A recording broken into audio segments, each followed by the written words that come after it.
avó foi cozinheira da casa do governador do estado de Santa Catarina há 30 anos. O meu pai trabalhou é, na segurança pública do estado de Santa Catarina, alfaiate, pescador, e assim também uma grande referência. Meu pai fez 92 anos, agora dia 18 de abril.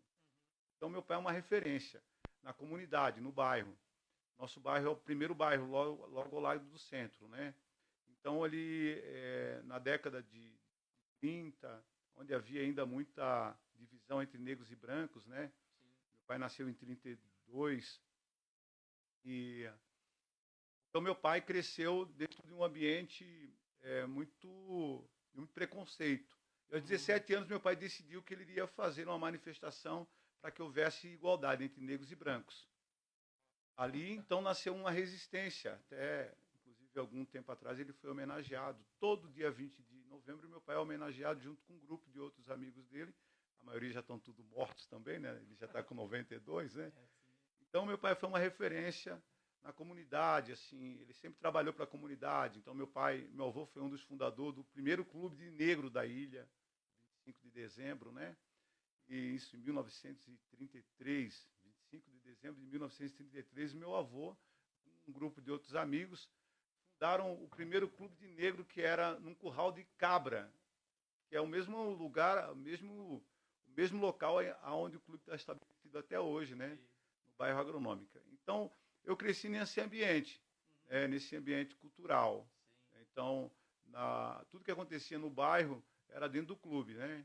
Então, era dança, era aula do Mobral, por exemplo, era atendimento médico, culto. Então, o clube ele era social mesmo, né?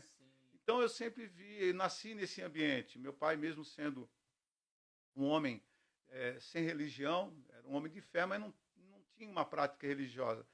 Do lado da minha mãe ela veio da Umbanda, do Espiritismo, catolicismo, que é quase tudo o mesmo fundamento, a mesma linha, né?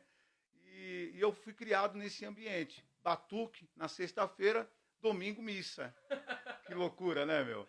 Então, eu tocava batuque no centro de Macumba e tocava o sinal nas missas, porque eu fui coroinha. Porque, assim, a igreja matriz, o meu avô e mais um grupo de negros que construiu aquela igreja no bairro. Ela fica bem ao pé da rua onde a gente reside. Meu pai e meu avô foram os primeiros moradores naquele lugar ali. Então, todos os meus irmãos foram coroinhas, assim. Meu pai, ele não era um homem de ir na igreja, mas ele sabia que a igreja era algo que traria, né, pelo menos um equilíbrio, né, para nós. Então, nós fomos criados dentro desse sistema religioso. Foi legal porque, assim, eu entendi quem era Deus ali, né? E eu queria ser padre. Aos 14 anos, cara, eu era auxiliar de sacristão, seu Flávio. Seu Flávio já faleceu. Seu Flávio foi sacristão dessa mesma igreja mais de 50 anos. Ele inicializou todos os meninos da minha idade, da minha geração, meus irmãos, né? Ali dentro então, tinha um grupo de coroinha que era disputado, tinha muito coroinha. A galera do bairro amava ser coroinha naquela igreja. Só que o padre, que era um padre já muito idoso, quando eu tinha 14 anos, ele foi aposentado. E veio um padre de Blumenau chamado Ciro. E o Ciro ele tinha uns 30 anos, era um cara novo. E aí, aquela ideia de ser padre, eu compartilhei com ele. Eu falei, eu quero ser padre, tô ainda mais olhando para ele, um cara mais novo, tal, fazendo homilia. Ele falou para mim assim, você quer ser padre mesmo, Duda? Me chamava de Duda, né? Meu apelido que meu pai colocou por causa de um filme. Loucura. E aí, cara, ele olhou para mim e disse, você quer ser padre mesmo? Eu falei, eu quero ser padre, pô, eu quero seguir, porque isso tá no meu coração. Ele falou assim, ó, cara, tu vai ser padre, tu vai perder o maior privilégio da sua vida. Eu falei, qual é, padre? Cara, de ser um homem de família, de casar, sabe? De ter filhos. Você tem certeza que você quer isso? Ele foi bem sincero para mim, você não precisa ser padre, você não precisa ser padre para ser um sacerdote ou um representante de Deus. E aquilo ali foi um balde de água fria, porque aí o que aconteceu? Com 14 anos, um jovem cheio de oportunidade do mundo, né, cara, pô, eu perdi o desejo de ser padre e automaticamente também já foi esfriando também o desejo de permanecer naquele ambiente. Então fui me afastando. me afastando da comunidade. E aos 16 anos eu comecei a ter experiência com drogas. A maconha, que é a porta de entrada, né? Na verdade é a bebida, né? Sim. Mas eu nunca fui muito apto da bebida, apesar de ter sido criado dentro de um clube onde todo final de semana tinha baile, pagode, reggae, pá, aquele ambiente todo. Mas assim, nunca. Mas o cigarro, a maconha, aos 14, 15 anos já comecei a ter contato, né? E aos 17 anos eu tive experiência com cocaína. Então, como eu vivia dentro desse ambiente, né, meu pai era o tipo de cara corporativo. Então, ele tinha uma parceria, respeito vamos dizer, da classe minoritária e também tinha o respeito das autoridades, por ele ser uma também. Então, ele era o cara que equilibrava tudo lá no bairro. Até hoje ele tem um respeito muito grande pelas duas classes, tanto pelos traficantes, pelos bandidos, quanto pelas autoridades, porque ele nunca se contaminou para nenhum dos lados, sempre foi muito íntegro, né? Então a galera chegava lá, eu lembro como se fosse hoje, ô Emanuel. A galera chegava lá, jogava arma, faca, as drogas assim, e a minha mãe juntava assim, guardava. No final eles pegavam tudo de volta, né? Cara, é uma loucura, assim. Não, é loucura. Nosso Morro do 25, em Floripa, pesquisa lá. Ele já foi considerado durante anos, né? O maior nível de tráfico está lá, né? Naquele bairro ali, infelizmente. Eu vivi nesse ambiente, tive contato com a cocaína, e a cocaína ela é letal, né? Sim. Ou ela, ou ela te destrói ou ela te consome, né? Então Aham. não tem muito. Tem Tem meio meio termo. Ela te termo, né? destrói, ela te consome. Ela me consumiu. Consumiu meu caráter, consumiu os meus sonhos. E aí ainda fui ao exército, né, cara? Participei de um ano no quartel. Ali também, infelizmente, acabei tendo experiências muito ruins. Mais tipo do lado de amizades, né?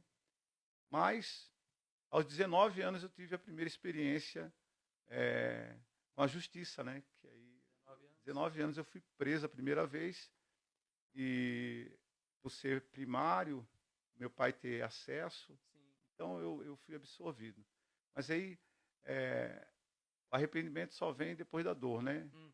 E é aquela máxima, né? Você vem pelo amor e raramente as pessoas vêm pelo amor, vêm pela dor, né?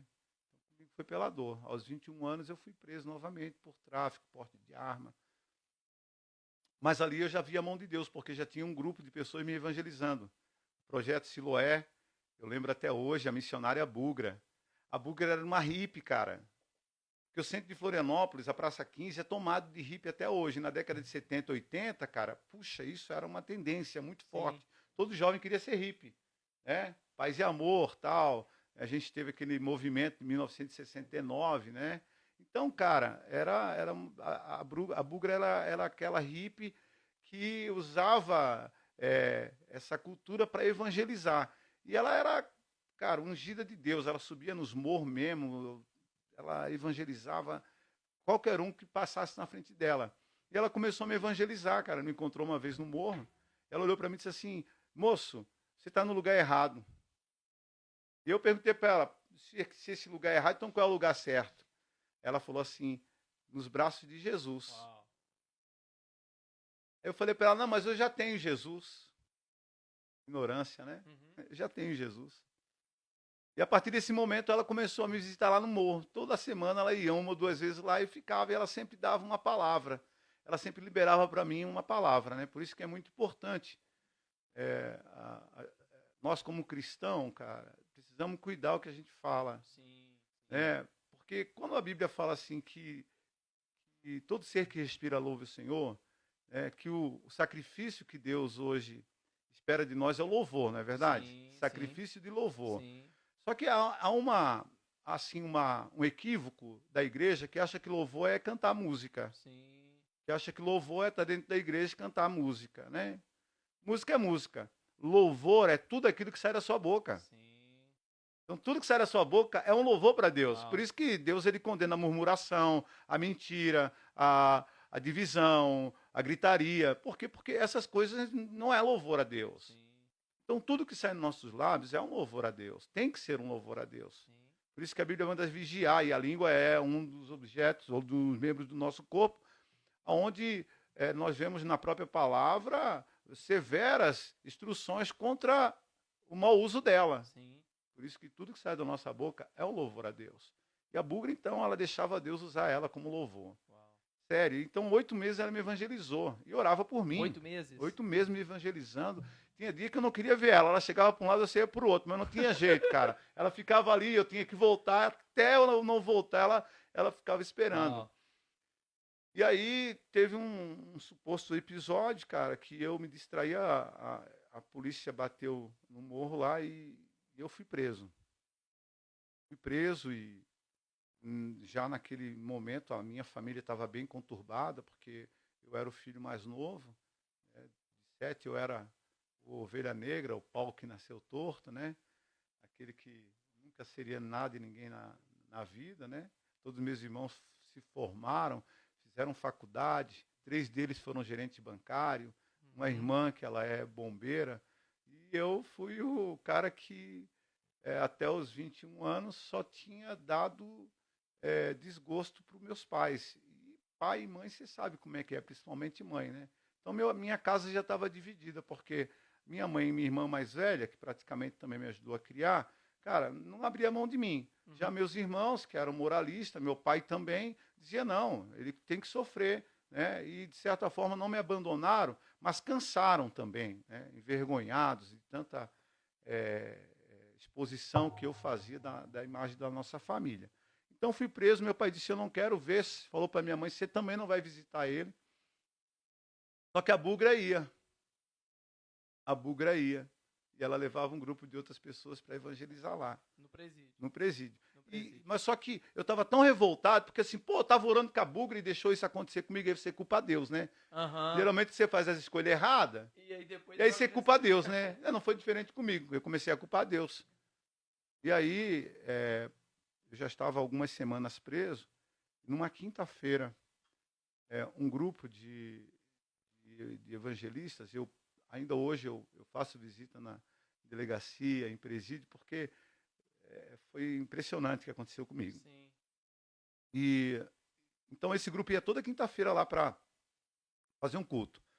Às vezes tinha o violão, às vezes não, mas as irmãzinhas estavam lá cantando. Então minha alma canta-te, Senhor, tal. Aquelas músicas bem, né, congregacional. E eu fugia, cara. Eu fugia para a cela porque eu não queria estar ali, né? E tinha regras, né, para elas estarem ali. Uma delas não podia avançar o limite que era imposto pela direção do presídio. Só que tinha uma senhora lá, uma senhora de oração, aquela crente de oração mesmo, crente de joelho, né, cara? Coque, né? A irmãzinha, cara, Deus falou com ela, ela avançou e foi lá na minha cela e jogou um livrinho para dentro, assim. Ela não entrou, ela foi na porta e jogou assim. Quando ela jogou, o livrinho bate assim, eu estou sentado na cela esperando o tempo passar, o livrinho cai aberto. Cara, aquele livro foi um terror para minha vida, velho. Eu olhava para aquele livro assim, parecia que ele queria pular em cima de mim, né? E eu levantei e fui para fora. Só que eu olhava para dentro daquele livro aberto assim. Sabe qual era o livro? Sabe aquele Gideão Missionário, Novo Testamento, Salmos e Provérbios? Capinha dura? Sim. Novo, cara. Como é que aquilo lá fica aberto, mano? Caiu assim, ficou. E aquilo lá é duro. Sim. Depois eu falei, como é que esse negócio tentava botar ele aberto? Não ficava. Cara, ele ficou aberto assim, ó. E aí, mano, eu olhava para aquilo lá, aquele troço olhava para mim e comecei a ficar arrepiado, me arrepio todo falando. Cara, um troço com uma experiência louca, né?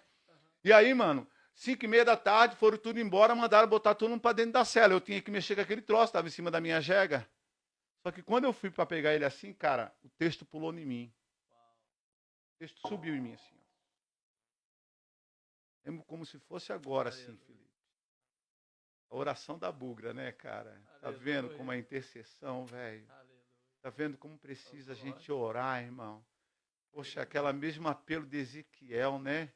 Oh, Deus, procurei alguém que se colocasse na brecha para não destruir, não achei. As pessoas estão sendo destruídas hoje porque falta quem se coloque na brecha, mano. Sabe? Falta. Sabe? Quando eu vejo para aquele texto lá, os evangelhos, que a torre de Siloé caiu e matou 19, né? E Herodes matou mais um monte de cristão, e todo mundo comentando porque era capa de jornal em Jerusalém, né, cara? Notícia de primeira mão. E aí Jesus pergunta, vocês acham que esses caras que morreram com a torre e esses que foram mortos aí pelo rei Herodes, eles são mais pecadores que vocês? Eu digo que não. Vocês também não se arrependerem. E Jesus conta uma parábola, cara. Sabe? Jesus diz assim, olha, certo agricultor, ele tinha uma plantação e no meio dela tinha uma árvore enorme, uma figueira. E ele ia lá e a figueira não dava fruto. Ele falou, vou cortar esse trem aí. Eu estou igual mineiro falando trem. Vou cortar esse trem aí, porque não está dando fruto, só está atrapalhando aqui. E aí o zelador da terra olhou e disse, meu senhor, não corta não, espera um pouco. Olha o intercessor. Olha o intercessor, irmão.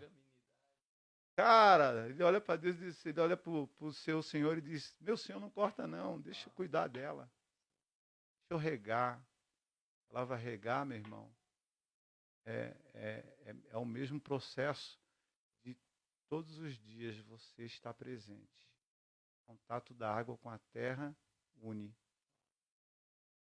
Cara, cuidado mesmo. Deixa eu podar ela.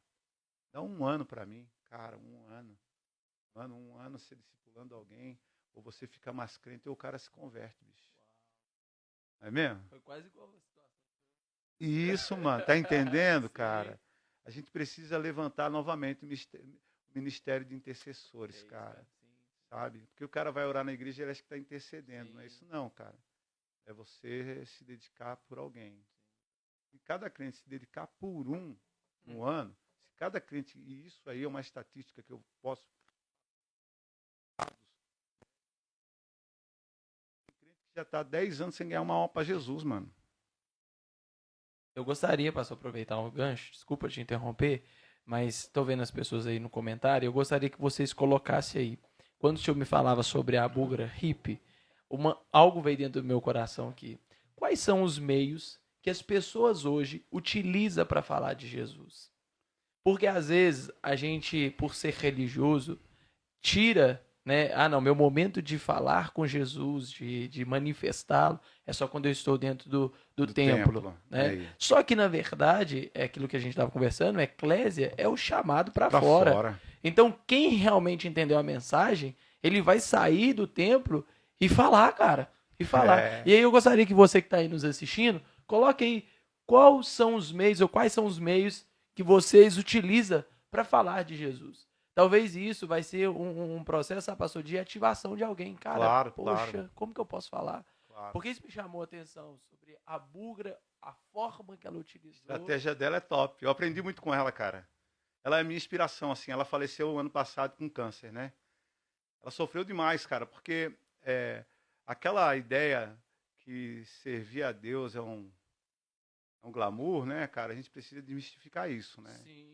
Precisa, né? Sim. Tem muita gente que acaba indo para o reino, vai para a obra com essa visão e se frustra, porque vai ter dor, vai ter sofrimento. Romantizar, né? Romantiza demais. Então, respondendo a sua pergunta, ó, cara, eu ontem fui embora aqui da igreja ali, da Aliançados em Cristo, um culto abençoado, né, Felipe? Sim, glória a Deus. Foi um culto abençoado, né? Glória a Deus, né? A gente ora e pede ao Senhor sempre que Ele nos dê a graça de tocar a vida de pessoas. E ontem Ele foi generoso, né? Sim. Quem for hoje também. Sim. Né, Felipe? Quem for hoje também. Com certeza. E aí, mano, eu fui para lá e assim, cara, eu vi vários movimentos assim, em praças, em bares, né? Shows ao vivo, pá, cara, isso mexe comigo porque eu gosto desse negócio. Então, como que eu faço geralmente quando eu quero evangelizar?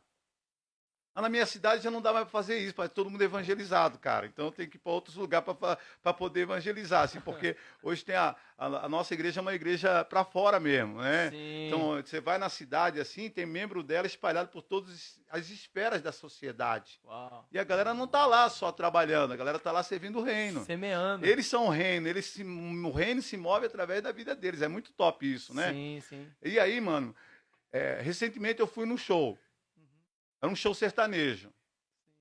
Eu fui lá porque, assim, cara, eu queria, sabe, uma oportunidade para falar de Jesus para alguém. E aí eu cheguei, show sertanejo, Você vai como? Vai caráter, né, cara? Claro. Botei uma camisa quadriculada, digo, eu vou parecer com esses caras. Jesus fez isso. Ele ensinou, Paulo, né? Sim. Eu me fiz de louco para ganhar os loucos. Jesus Né, fraco, cara. E Jesus também chegava nos lugares, né? Foi na casa, né, lá do Simeão, né? O cara parecia com um deles, né? Ninguém sabia quem era Jesus. Pá. E às vezes a gente tem que fazer isso também, cara. Sim. Sabe? Porque a gente é muito religioso. A gente coloca uma máscara de cristão, né, e acha que aquilo ali é a nossa verdade. Não é. Aí cheguei lá no show, cara. O show pegando, Cristiano, não sei quem lá, balalá, e lá no fundão, assim, né, era a feira do nosso município. Ali a gente já serviu demais. A cada 2 anos tem uma feira agropecuária, aí vem shows, pá, exposição, as indústrias, as empresas, pá, expõem seus negócios. Pá, cara, é muito top. E aí, mano, eu chego lá na arena, o cara lá no fundão, assim, porque aí no fundão fica mais os barzinhos, né, cara? O pessoal mais sentado, o pessoal que quer frevo fica lá na frente, né? Uhum. Aí cheguei lá, tinha um cara lá, assim, e o cara mexendo com a música, assim. Eu encostei do lado dele, ele não era da cidade. Encostei do lado dele, mastigando chiclete, papá. E aí, mano, como é que tá o som aí? Cara, você tá bacana. Tu gosta desses caras? Comecei. E aí ele falou, pô, cara, eu gosto muito de música sertaneja, cara. Eu falei, tu já ouviu fulano Beltrano? Ele falou, quem é? Cara, se tu quiser eu mando pra você. E aí na hora ali, pum, mandei um sertanejo gospel pro cara. O cara ouviu, cara, 2 dias depois ele me manda uma mensagem. Assim, pô, cara, isso aqui mexeu comigo, cara. Tu não sabe como isso aqui foi bom pra mim. Cara, abriu uma linha de... Ganhei o cara pra mim, meu. Sim. O problema é que hoje a gente quer ganhar as pessoas pra igreja, mano. Sim. E não pra Jesus. Pra nós primeiro. Sim. Primeiro a gente ganha pra nós. Porque nós somos o caráter de Cristo, cara. Sim. A hora que o cara olhar pra você e ver em você verdade, velho, acabou, ele vai aceitar o que você oferecer a ele. Uau. É o que o Evangelho de João vai declarar, Jesus dizendo por diversas vezes, eu sou o pão da vida. Mas só existe algo que Jesus vai dizer, eu sou, e ele divide com a igreja. É a luz. Eu sou a luz. Mas aí ele vai dizer também, vós sois a luz, cara. A igreja é a luz. E é isso que o Senhor está transmitindo, porque é interessante que se uma igreja se comporta como a luz, ela vai chegar nesse ambiente de trevas e, cara, não tem como esconder debaixo da candeia. Ela tem que manifestar. Ela vai resplandecer a glória de Deus. A igreja, pastor, eu creio que ela tem um compromisso com Jesus de transmitir a glória dele sobre a terra. Então, quando nós entendemos esse papel de igreja, a gente não quer ganhar uma pessoa para dentro da minha denominação. Eu quero... Cara, é assim, ó. Eu sirvo várias denominações. Sim. Às vezes as pessoas perguntam assim, de que igreja você é? Eu digo, cara, eu sou da Igreja Universal do Reino Universal de Deus. Ah, tu é da Universal? Eu digo, não, irmão, do Reino Universal do Reino de Deus. Não é da Universal. Não é da Universal. Porque assim, ó, eu fui evangelizado, eu fui alcançado, discipulado Sim. pela presbiteriana. Sim. Servi a Assembleia de Deus. Certo. Fui para o campo missionário com projetos interdenominacionais, batista, assembleiano, quadrangular, cara, enfim, denominações variadas. Servi a Casa de Oração em Brasília. E hoje eu estou servindo a Quadrangular no Paraná, que é referência, assim, porque quando fala de quadrangular dá um frio na barriga de muita gente aqui em Minas. Sim. Cara, mas acredite, Paraná, a Igreja Quadrangular é uma igreja reformada. Ela é totalmente atípica de todas as igrejas quadrangular do Brasil, assim, sim, né? sim, eu estou lá há 20 anos na Igreja Quadrangular. Sim. Então, veja bem. Então, eu hoje sirvo pastores de outras denominações, como no Haiti, no Nordeste, na própria Argentina e na minha região. E os caras ficam loucos comigo. Eu digo, peraí, meu irmão, para que eu vou botar uma igreja lá? Se lá tem uma igreja e um pastor, eu vou fortalecer o cara lá, meu. Para que eu vou abrir uma igreja do lado para competir com o cara? Um reino dividido não prospera, mano, não une. Sim. Entendeu? Uhum. Então, essa ideia denominacional precisa ser, eu sei que isso é desmistificar e isso vai demorar muitos anos para acontecer. Talvez nem aconteça isso no Brasil. Dessa unidade, que ela é vital. Uma das últimas orações de Jesus foi, Pai, que eles permaneçam um como eu e tu somos, para que a mensagem deles seja aceita. Cara, o primeiro princípio para a mensagem impactar um lugar é a unidade do corpo de Cristo, a igreja. Entendendo? Sim. É o primeiro princípio para impactar, né? Então, quando você está falando aqui do reino, lá em Lucas capítulo 17, verso 20, os fariseus. Quem são os fariseus? Cara, tem um monte de fariseu hoje nos nossos dias aí. Né? É aquele tipo de cara que quer provar ou quer confrontar, né, a verdade de Cristo, né? Ou quer prova. Né? Uhum. E aí, então, ele chega e pergunta, quando é que vai vir o teu reino? Não é? Uhum. Lucas 17, 20, né? Sim, sim. Ele diz assim, ó, cara, vão dizer que ele está aqui ou que ele está ali. Não deixe vos enganar. O reino de Deus está dentro de vocês. Está dentro de vocês. Então, como é que esse reino move? É através de mim e de você, cara. Sim. A gente estabelece o reino no ambiente onde nós estamos inseridos. E o que é o reino de Deus? O reino de Deus é justiça. Como que eu entro no reino de Deus? Paulo escreve Atos dos Apóstolos, né? No capítulo de número 2, versículo 28, diz assim, vós recebestes do reino pela fé, pelo arrependimento, pelo batismo do Espírito Santo. Sim. Você quer entrar no reino, filho? Primeiro fé. O que é fé? É você se velar. A fé é você se velar, mano. Sim. A gente está no céu? Não, mas a fé revela.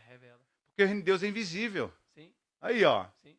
O reino de Deus é invisível. Então, fé é você se vê onde o Senhor... Você ainda não chegou, claro, né? não, mas a fé é a fé. Você está doente, se vê curado. Você está de pé, se vê de carro. Está solteiro, se vê casado. Sabe? Por isso que as pessoas... Como é que você consegue fazer tudo isso, cara? Eu vejo. Porque aquilo que você consegue imaginar já existe. É questão de tempo, mano. Recebe aí, ó. Uau, eita. Isso que o crente tem que ficar pensando com a mente do céu. Não temos a mente de Adão, temos a mente de Cristo, irmão. Olha só o que diz lá capítulo 15 de 1 Coríntios, versículo 50. Ele diz assim, ó, o homem da terra, Adão, ele é pecador. O homem do céu, não. E nós não somos da terra, nós somos do céu. Ô, meu amado, tem um homem do céu dentro de mim e de você, cara. A nossa mente tem que estar no céu, cara. Nós temos que ver o céu aqui na terra. Quando Jesus diz assim, venha a nós o teu reino, seja feita a tua vontade, como é no céu, aqui na terra. Então nós temos que estar com a mente no céu, não com a mente na terra. Nós somos reis e sacerdotes aqui na terra. É autoridade, mano. Quando você entende isso, onde você chega, você estabelece o reino. Porque a igreja, ela está muito manifestando aqui, né? É muita música, luz, telão, papapá, festa, comida, não sei o quê. Então ela manifesta aqui, só que ela não estabelece no céu. Entendeu? Sim. Ela manifesta na terra, mas não estabelece no céu. Sim. Não acontece nada no céu do que a igreja está fazendo aqui para ela. Lembra que falamos ontem? Sim. A igreja entrou para dentro e fechou a porta. Sim. Né? Aí é eu primeiro, eu segundo, eu terceiro. Uhum. Quase igual Gadara, né? Uhum. Jesus, nós sabemos o que estamos fazendo aqui. Uhum. Né? Dá um tempo para nós. Né? Se não precisar, nós chama. Uhum. Então, nós somos cidadãos do céu. Nossa mente tem que estar no céu. A gente tem que viver aqui embaixo. Sabe? Como responsáveis por essa manifestação de Jesus na terra. Uau. Por isso que onde eu chego, eu ali não sou o Hudson. Sou o Hudson ali. Não é humano. Sim. Eu sou uma nova criatura. Sim. Sou um homem novo. Sim. Um homem restaurado por Jesus. Sim. Então a cruz, querido, é o meu objeto. Porque foi ela que me resgatou. Então eu começo pela cruz. Sim. Por meio da cruz eu tenho acesso livre à presença de Deus. E essa graça, meu irmão, me dá coragem. Ousadia de chegar em qualquer lugar. É onde nós chegar, aquilo que você falou, nós é a luz. Sim. O problema é que hoje a igreja está com medo. Por que ela está com medo? Porque ela está dividida, ela está num pecado, na desobediência. Então ela não tem autoridade. Sim. Mas quando você está em comunhão, quando você está dentro da vontade de Deus, onde você chega, não tem inferno, não tem opressão, não tem inimigo. O ambiente fica leve, mano. Sim. Sabe? Tem uns caras que dizem assim, cara, cheguei lá, opressão, pai, e daí, irmão, o que aconteceu? Tive que ir embora. Você é um frouxo. Sim. Põe para correr essa parada aí, meu. Você é a autoridade lá dentro, cara. Sim. Você está em pecado. Se conserta.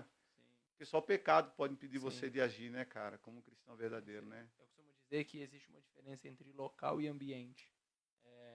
A gente está no local, numa sala, mas aqui existe um ambiente espiritual. E as pessoas, elas conseguem só visualizar o local e não conseguem acessar ambientes. Eu creio, você que está nos assistindo aí, coloque isso aí. Às vezes a gente fala para digitar, para você interagir no incentivo de fixar o aprendizado. Então, coloque isso daí, ó. A repetição é o instrumento de memorização, né, cara? Isso aí. É de forma didática, né? Então, eu coloque aí. A fé tem o poder de transicionar de um ambiente para o outro. Sim. Então, quando você chega num ambiente e você é luz, aquele ambiente pode estar até então no caos. Mas se você chegou como representante do céu, tem que haver essa transição. E aí é interessante que o senhor falou sobre isso. Cara, eu posso estar descalço, mas com os meus olhos da fé, eu já estou mudando o ambiente. Eu já estou mudando o ambiente. E eu queria te fazer dentro desse assunto, eu gostaria de fazer essa pergunta para o senhor. Como foi essa transição de ambiente? O senhor disse que nasceu em Florianópolis, certo? E aí agora o senhor transicionou, em Planalto, né? Que é divisa aí com a Argentina, né? Certo. Então, assim que ocorreu o fato da prisão, lá dentro da prisão, o Senhor falou comigo por meio de Atos 16:31. Lembra que eu falei do livrinho? Quem pulou em mim, Atos 16:31. Sim. Crê no Senhor Jesus, será salvo tu e tua casa. Naquele momento, eu tive uma experiência sobrenatural naquele dia. O Senhor me cercou mesmo. Naquele momento, assim, eu entendo hoje, com maturidade, que foi o Espírito Santo que veio Sim. pela primeira vez na minha vida, de uma forma impactante, e ele me mostrou a situação de toda a minha família. Estava toda perdida. Toda a minha família estava perdida. Então, quando eu li o texto que pulou em mim, crê no Senhor Jesus, cara, aí eu comecei a questionar. Eu acredito, mas é acreditar. E aí o Senhor foi ministrando na minha vida que o crer não é acreditar. Sim. Crer é se relacionar, cara. Uau. E eu comecei a me relacionar com Ele. Uau. Falei, Senhor, se o Senhor me tirar desse lugar, eu vou te servir. Eu já estava sendo discipulado, a Bura havia falado para mim, conhecia vários textos da Bíblia tal, por ela, né, cara? Sim. Então já tinha feito oração, porque eu ouvia orar, ela era uma mulher de muita oração. E aí, mano, na semana seguinte, cara, foi o meu julgamento. 2 policiais me prenderam. E aí, no meu julgamento, cara, recebi a notícia do julgamento, e na outra semana eu fui, né, com 2 policiais, dentro de uma viatura, fui para o fórum. Só que naquela semana que eu tive a experiência com Jesus, e até o dia do meu julgamento, o que aconteceu? Os policiais estavam envolvidos em uns processos muito negros lá. E eles foram presos também. Naquele bolo todo, o juiz olhou o processo e disse, mas eu estou achando que esse menino está sendo empurrado para dentro da cadeia. Os policiais não estavam lá para testemunhar contra mim. O que ele falou? Libera esse menino, arquivo, o processo dele é muito novo, deixa ele viver.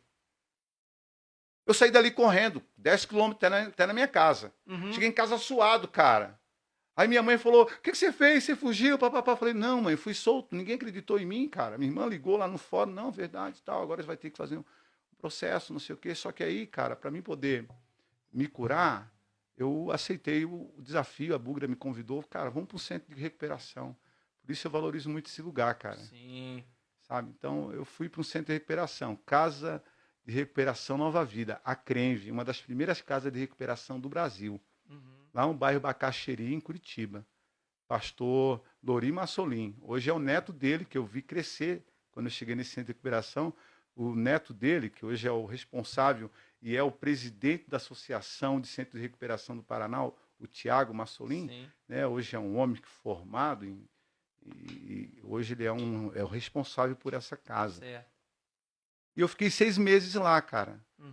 O processo era 6 meses, né? Eu fiquei 6 meses e me apaixonei pelo projeto. Aí, mano, aconteceu o quê? A nossa igreja, ela tem... hoje não é mais, né? Mas a presbiteriana, ela estava fluindo muito nesse campo que, na década de 80, 90, cara, foi uma revolução missionária no nosso país. Tanto que até pouco tempo atrás, se dizia que o Brasil era um celeiro missionário por causa da década de 80 e 90, onde levantou muitas instituições missionárias, né, no nosso país, muitas academias missionárias, muitas igrejas missionárias, né? Então a gente precisa convergir, né? Não é voltar ao passado, é voltar à origem, né, mano? Precisamos voltar à origem, né? Que o pai educava o filho e dizia, filho, você vai ser missionário. Hoje não, você vai ser dentista. Nada contra, a gente precisa de dentista, precisa de professores, nós precisamos em todas as esferas, nós precisamos de missionário também, mano. Então, hoje, pai cristão cria filho para ser médico, para ser mecânico, para ser Sim. engenheiro, ou às vezes até mesmo vagabundo, desculpa a expressão, Sim. tá? Mas, Sim. mas na década de 90, 80, não, cara. O pai dizia assim, você vai ser missionário, cara. Ou achei legal você falando do seu filho ali e tal, que ele tem um maior desejo de, né, de se envolver Sim. com essa esfera aí e tal. E ali era 90, cara, nossa, cara, a igreja, domingão assim, de ceia assim, saía retroprojetor, né? Hoje é tão lindo, né? Hoje é telão de LED, né, mano? Retroprojetor, assim, colocava aquele plástico assim, escrito com Sim. caneta, né? Cidade tal precisa de um obreiro, o município tal tem um projeto lá, precisa de auxiliar. Cara, e de repente surgiu uma casa de recuperação em Chapecó, que trabalhava com idoso e morador de rua. E o meu pastor Hélio missionário, dizia assim, cara, queimou no coração, atende, porque se você não for sensível aos pequenos impulsos do Espírito Santo, você nunca vai discernir os grandes. Então, quando queimou, Uau. ele mostrou Chapecó, não conhecia Chapecó, nunca tinha saído de Florianópolis, só tinha ido até Curitiba e voltado.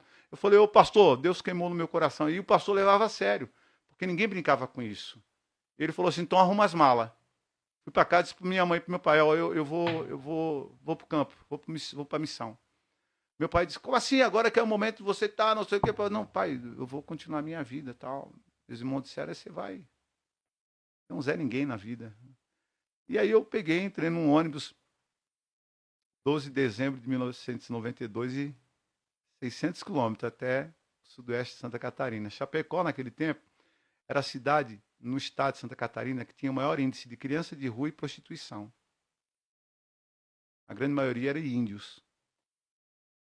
Quando eu cheguei naquela cidade, cara, o Senhor ministrou tão forte na minha vida que eu entendi que Deus estava comigo naquele lugar e não era emoção, era Ele mesmo. E aí saí do centro de Chapecó, 15 quilômetros até um distrito chamado Marechal Bormann, onde tinha uma colônia indígena. E ali tinha uma chácara de um casal de crente, de uma igreja chamada Casa de Oração, seu Sivaldo Dona Maria, né, que me acolheu ali. E tinha 11 velhinhos numa casa que ainda hospedasse. Eu falei, cara, que loucura. 22 anos, cara, o futuro... Aí você cai na real, né? Só que ao mesmo tempo, cara, eu olhava pra carinha daqueles velhinhos e dizia, pô, vou cuidar desses caras. Vou cuidar deles, cara. E comecei a cuidar daqueles velhinhos, cara. 11 velhinhos, alimentava, aí a gente plantava, cuidava de galinha, aí dava comida na boca para um, trocava a fralda de outro, limpava, tal. Morreu vários ali naquele processo. Sim. E 4 anos depois, os velhinhos já tinham ido embora. Quem voltou para casa voltou, uns morreram. Aí a gente transicionou todos eles para um asilo e ali se tornou, então, aquele local. Eu comecei um centro de reabilitação para menores infratores. Eu falei, pô, tem tanta criança de rua, vou trazer para cá. Do dia para a noite, 45 crianças, cara, dentro daquele local. Um sítio, né? Que isso. Cara do céu, foi uma loucura. 45 meninos de 7 a 12 anos. E ali, hoje, eu tenho muitos desses meninos que são pastores, são pais de família, empresários, né? Cuidei desses meninos. Alguns saíram dali já maduros, né? Jovens, né? Sim. Então, ali inicializou. Depois eu fui fazer faculdade teológica, fiz 4 anos, né? Sim. Aí conheci Sara numa vigília de oração, porque esse local lá se tornou uma referência, esse centro de recuperação. Então, no final de semana, sabadão, começava 10 horas da noite, não terminava mais. Então, vinha gente de tudo quanto é tipo de igreja lá para a vigília lá do CETEV, Centro Terapêutico Vida. Então, a galera sabia. Sabadão, cara, o pau pegava. Onde eu moro, onde eu tenho a casa, como eu mostrei para você, atrás, era o nosso monte de oração, cara. Sim. As árvores, assim, ó... Dessa... Não sei, eu acho que não mandei para você. Não mandei. As árvores assim, enorme assim, cara, e a gente agarrado nela chorando a madrugada inteira, assim, chuva pegando, a galera. Então se tornou uma referência. Então, sabadão, cara, vigília do CETEV. Chegava lá 40, 50 crentes, cara, pau pegando, e oração, oração, oração. Porque não adianta, cara, a reabilitação, a recuperação e até mesmo a sustentação de qualquer cristão é a oração. Sem oração, o cristão ele está totalmente vulnerável. Totalmente vulnerável. Então, a oração tem que ser a base. Tudo tem que ser. Tem que orar para tudo, mano. Tem que orar para tudo. A oração. E assim. O alimento cara, eu digo que é o nosso meio de sobrevivência, cara. É o nosso meio de sobrevivência. Né? Então, mano, o pessoal ia para lá, arrepiava a oração mesmo. E um dia, eu orando, eu falei, Senhor, eu já tinha 28 anos. Eu falei, poxa, eu já estava 6 anos, 7 anos na missão ali, cuidando daquele povo, sozinho. Eu falei, Deus, eu quero casar, Deus. Olha para mim, Senhor. Olha para mim. Eu preciso do seu olhar, Jesus. Olha, irmão, tá vendo? Olha cá. Aí, sabe o que eu fiz? Eu comecei a orar. Senhor, eu quero uma filha sua, eu quero uma serva sua. Eu quero uma mulher de Deus para casar, Senhor. Orar com propósito. Não, eu quero uma mulher de Deus. Eu quero ela assim, assim, assim, assim, assim. Eu desenhei ela para Deus, né, cara? Uau. Desenhei para Deus, né? Até peguei uma personagem da Bíblia. Eu quero Sara. Cara, tu acha que Deus vai fazer como você pede, né? Não, ele faz mais. Glória a Deus. Faz mais diferente, né, Glória cara? a Deus. Aí, toda sexta-feira tinha a tarde da bênção na sede da Assembleia de Deus, lá em Chapecó. Então, eu pegava os meninos, tudo, botava dentro de um ônibus, né, da prefeitura, e nós ia para a tarde da bênção, porque a noite era difícil. Então, ia na tarde da bênção, na sexta-feira. As meninas ficavam lá, que nem faz aqui, né? Ocupava todos os bancos lá e tal. E eu fui lá na tesouraria, até porque eu fui diretor do CBVAN dessa igreja, né, de Ciência Social Beneficente também. E aí eu estou lá na tesouraria, conversando com a tesoureira e secretária, tal, devolvendo meu dízimo. Quando eu saio da porta assim, eu dou de cara com uma moça linda. Brilhou, cara, os olhos dela para mim e o meu para ela. E eu virei o pescoção, sabe aquele negócio que entende assim, uau. Não é cobiçar, cara, né? Não é cobiçar. Estremeceu o coração do negão, cara, até porque eu era um jovem, cara, tinha cabelo, né? Para a sociedade lá naquele tempo eu tinha status, então eu fui assim, cara, procurado por várias mulheres. Sim. Mas assim, eu nunca quis uma mulher, eu queria um casamento, porque eu tenho esse princípio, cara. Uau. Meu pai e minha mãe, 66 anos casados, cara. Sim. Então eu tenho princípio, né? Então eu não queria uma mulher, eu queria uma esposa. Então, é legal essa mensagem, viu, pastor? Porque tem muita gente assistindo e jovens que está ali. Nosso podcast é o podcast Next Level, que significa próximo nível. E talvez aí tá uma chave para o próximo nível. Talvez você tá aí pedindo Deus uma mulher, e não chega, porque você não discerniu isso que o pastor acabou de falar. Você precisa de entender o propósito. O propósito é o casamento, não é a mulher. Quando Deus é aliança, mano. Isso, porque quando Deus coloca Eva no jardim, onde Adão já estava, Adão não mirava uma mulher, até porque não existia. E nem Deus formando a mulher, falou assim, eu vou criar uma mulher no sentido que a gente vê hoje. Não. Deus colocou a mulher no sentido de relacionar. Eu sei que Adão relaciona comigo, mas agora eu vou ampliar essa aliança do homem. Eu vou colocar a mulher para ser um relacionamento com o homem. Então, quando essa chave tem que ser virada, porque talvez tem pessoas aqui que não conseguem destravar isso, cara. Por que eu não consigo relacionar? Porque eu namoro 1, 2, 3, 4 vezes e não dá certo. E isso que o senhor falou é interessante. Eu carrego uma máxima comigo, pastor, que é o seguinte: Deus não une pessoas, Deus une propósito. Concordo com você. E todo propósito tem um processo, né, irmão? Exato. Então a galera não quer passar o processo. É isso aí. Porque Deus apresentou a Sara que tinha um propósito. Claro, teve um processo. Rebeca, hein, mano? Olha aqui. O que Abraão falou para Eliezer? Quem é Eliezer na Bíblia? Hein? Ajuda de Deus, é o Espírito Santo. Sim. Bota a mão na coxa, que era a forma do homem honrar a palavra, né? Sim. Vai e pega uma esposa pro meu filho. Não vai pegar uma mulher pro meu filho. Uau! Uau! O Espírito Santo não vai preparar uma mulher para você, vai preparar uma esposa, cara. Uau! E aí ele vai. E olha que louco, né? O cara sai, cara, numa viagem de dias, né? E ele sai orando. O Espírito Santo é intercessão. Ele fala, Senhor, eu vou chegar lá naquele tanque lá. Vou chegar lá, naquele poço, Deus. A mulher que serviu os camelos, cara, isso era sobrenatural, mano. Pô, 10 camelos, cada um bebe 120 litros de água, cara. Sabe quanto que dá de água aí em 10 camelos, mano? 1.200 litros de água. Imagina carregando isso de baldinho. Que mulher ia fazer isso aí? Só por causa do propósito. Mas ela tinha que passar pelo processo. Uau. Se não passar o processo, não é o propósito. Sim. É por isso que você precisa colocar propósito, mas ao mesmo tempo também você entender o processo. Isso. Quando eu falei para o Senhor, Deus, eu quero uma esposa, e eu desenhei para Deus a esposa, cara, eu falei, Senhor, eu vou honrar essa mulher com a minha vida. Porque vai ter um processo. Sim. E aí, cara, aquela moça, ela estava voltando para Jesus naquele dia. Eu já imaginava uma mulher formada, crente. Não, ela era filha de crente, mas aos 14 anos ela desviou. Aos 19, depois de uma vida perdida, ela volta. Naquele dia, ela está indo no culto, porque uma amiga trouxe, e ela reconciliou com Jesus. Uau. Só que o pai dela, naquele tempo, já era presbítero. E o pai dela fazia, na quinta-feira, todo o culto no centro de recuperação com os meninos. Eu não sabia que era filha dele, cara. Olha aí, ó. Talvez pode estar muito perto de você, irmão. Uau. Pode estar muito perto de Sim. você o que Deus tem para você. Porque tem Uau. gente que acha que tem que sair daqui para lá e fazer isso, aquilo, outro. Irmão, olha para o céu. Uau. Vem de lá a resposta, não é da terra. Sim. Cidadão do céu espera do céu. E aí o seu Antônio, meu sogro hoje, toda quinta-feira ele descia com a gaita lá, ele compõe música, ele é um poeta, né? Então toda quinta-feira ele sempre levava um outobreiro lá para fazer o culto da quinta-noite com as crianças. Aí, mano, 15 dias depois eu volto na igreja, porque eu ia na igreja de cada 15 dias, né? Pegava folga em casa 15 dias, então eu ia na igreja. E aí eu sento no banco assim, tal, no banco dos obreiros, do lado do banco assim, quem senta do lado? De vermelho. E as crentes da Assembleia naquele tempo, aqueles vestidos assim, pá, tal. Aquela morena, ela fazia cabelo assim, ó. A pombagira ainda estava ali na vida dela, né? Ela não estava liberta ainda, né? Eu falei, sai pra lá, Satanás, está me seduzindo. Mas ao mesmo tempo eu senti um queimar no coração e comecei a orar por ela. Fiquei 3 meses, cara, orando. Senhor, se é ela mesmo, confirma, Deus.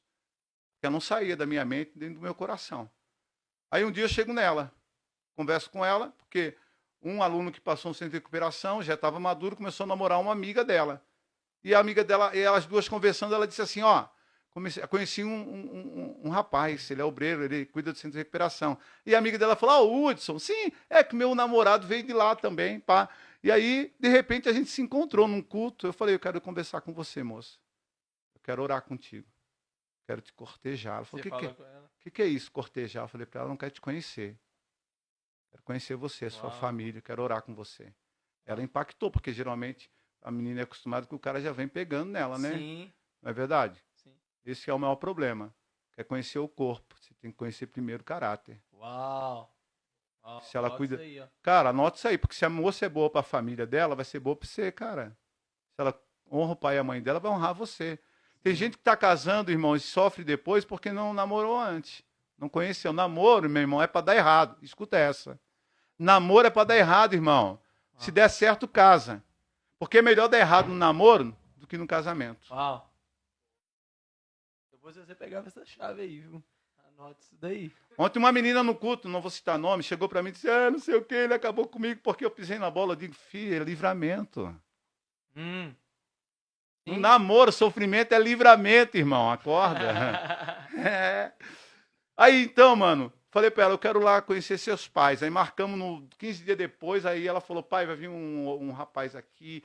Aí o pai dela ficou feliz porque ele orava para ela voltar para Jesus, tal. E ela falou, não, ele é um obreiro, não sei o que, tal. Quando eu chego na casa dela, quem que me recebe? Seu Antônio, com um sorriso desse tamanho. Ô, Hudson! E ela ficou sem entender nada, né, cara? Ô, irmão Hudson, entra aí, irmão Hudson, tal. Aí a gente briga até hoje, né? Porque quando eu cheguei para ele e disse assim, seu Antônio, posso levar sua filha para jantar? Leva.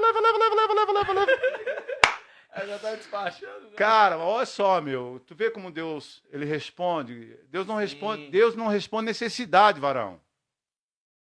Deus responde fé. Deus responde oração. Deus não responde necessidade.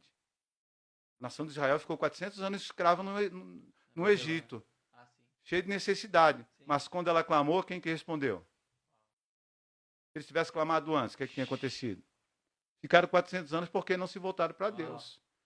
Então, assim... Então você está dizendo que tem pessoas em situação de dificuldade pelo fato de não compreender isso. Salmo 40, mano. Sim. Esperei com paciência no Senhor. Irmão, ficar é de Deus. E cai sozinho até que venha do alto resposta, cara. Uau. É necessário o momento da espera. Cara, não tem como não ter espera. A semente, ela precisa passar pelo processo de germinação. Sim. O reino de Deus é como um semeador que lança semente. Sim. O reino de Deus não é a planta. Legal que a espera, o silêncio de Deus é sempre uma peneira. Esperar é sonhar por dentro, irmão. Guarda isso. Uau. Esperar, peraí que eu vou anotar. Esperar é sonhar por dentro. Enquanto você está esperando, você está projetando. Sim. Você está vendo. Aquilo que você imagina já existe, é questão de tempo. A paciência. A paciência é contar com Deus. Sim. Não é ficar esperando, mas saber que Deus está trabalhando, Deus está operando, Deus está construindo aquilo que você está esperando. Entende? Sim. Então casamos, aí não demorou muito, ficamos assim, 8 meses a gente casou. Eu conheci ela no começo, acho que abril, março de 98, e em fevereiro de 99 a gente casou. Uhum. Dia 6 de fevereiro de 99. Fez agora 25 anos casado. Ah. Bota a foto da minha esposa lá, da minha família. Deixa aí a galera ver. Vocês vão ver que linda que elas são. Ela não bota o olho da minha filha, não. Ela está comprometida, vai casar em julho. Ali é minha esposa, Sara Rodrigues de Souza. Eu sempre digo O senhor tá ali igual ator, o senhor tá igual ator de cinema ali hoje. não é, cara? Até que ali eu tô... Deus abençoe. Ela me deixa bonito. E a minha família, coloca lá. Tá lá, aquela ali é minha família, né? Glória a Deus. Eu, Sara e Sara Vitória. Tem o Simon ali embaixo nos meus pés, né? O Simon é o nosso pet. A gente adotou ele e ele já está conosco há 12 anos, né? Sara tem 22. A minha esposa não gosta de falar a idade dela, não, né? 25 anos de casado, tá bom, né, pastor? 25 anos de casado. E eu tenho 54. Né, cara? Você tá bem, hein? Não, cara. Pô, eu tô correndo bola igual um menino, mano. Ixi, cara, digo pra você, cara. Noite passada eu falei pro Felipe, cara, passei a noite orando, meu. Eu falava pra Deus, Deus, não sei como é que vai ser meu fim. Sabe? Mas deixa eu chegar até no fim, Senhor. Porque eu quero coroar o Senhor com a minha vida. Coroar o Senhor com a minha vida. Os caras tá falando, pô, 32 anos de ministério dá pra aposentar. Eu digo, não, cara, crente não aposenta. Não, cara. Crente parte daqui servindo, meu. Qual apóstolo que aposentou, né? Cara, não existe isso. Não existe isso. No reino não existe aposentadoria. Existe... Porque não é uma profissão, né, pastor? Pô, no reino não existe aposentadoria porque o reino é eterno. Uau! Uau! Não é mesmo, mano? Sim, é um estágio para uma vida eterna, né? Cara, é top demais. Eu sou louco pelo reino, cara. Pastorzão, conta pra nós aí um pouquinho aí. A gente sabe que o senhor é envolvido em vários projetos, né? Se puder passar e comentar alguns deles aí. Mas fala com nós, transmite aí esse recado aí pro pessoal. Porque provavelmente no ministério a gente passa por momentos difíceis, talvez até crise, né?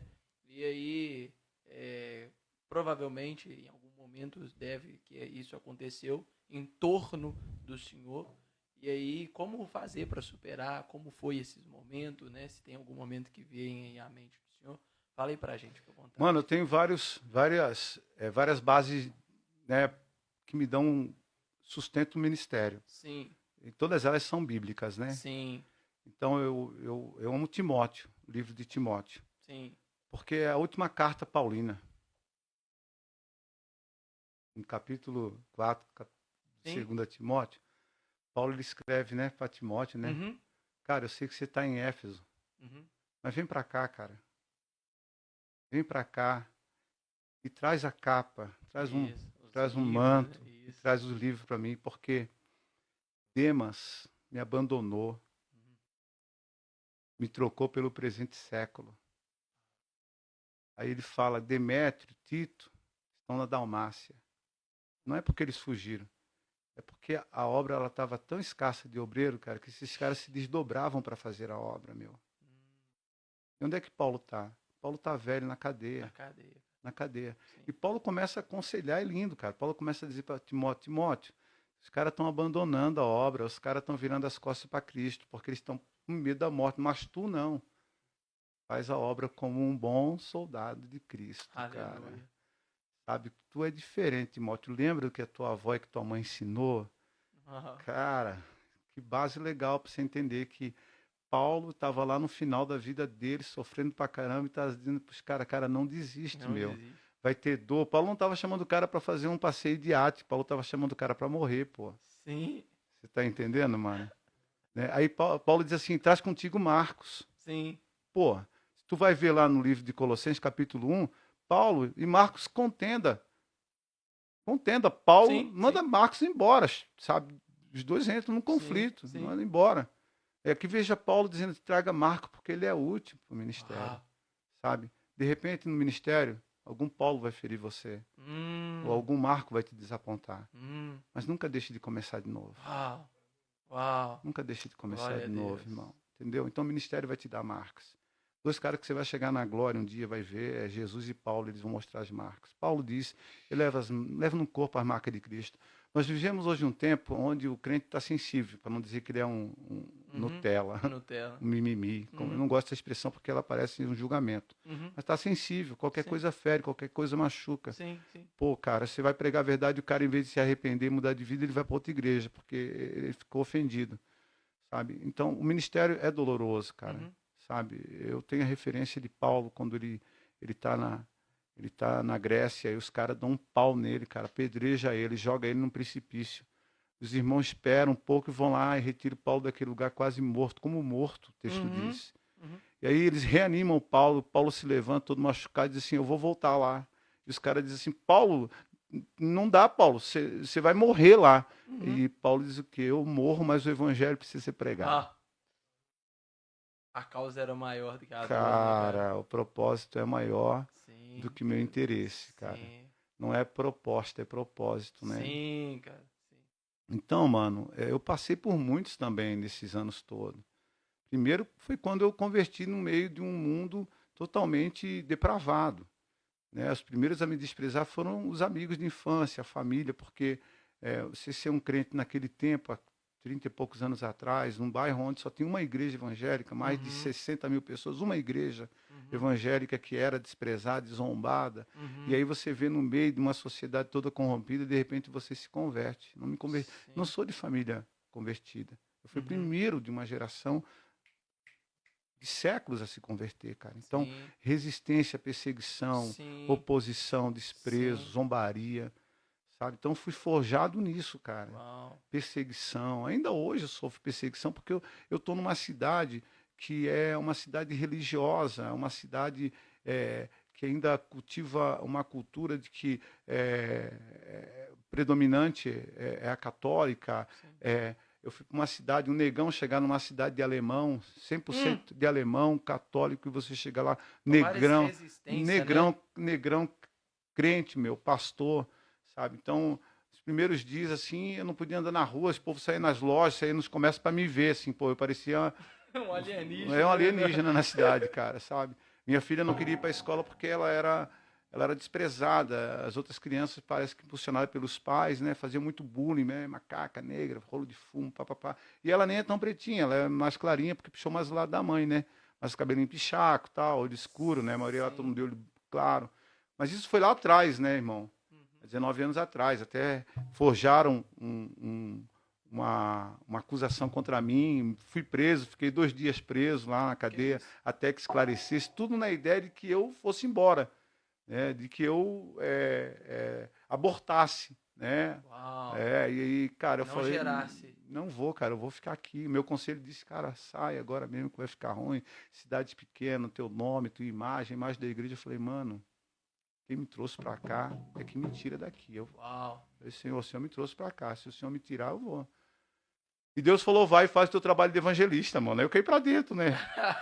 Não, hoje a cidade lá é uma... Cara, eu amo essa cidade, amo esse povo. Planalto é a minha casa.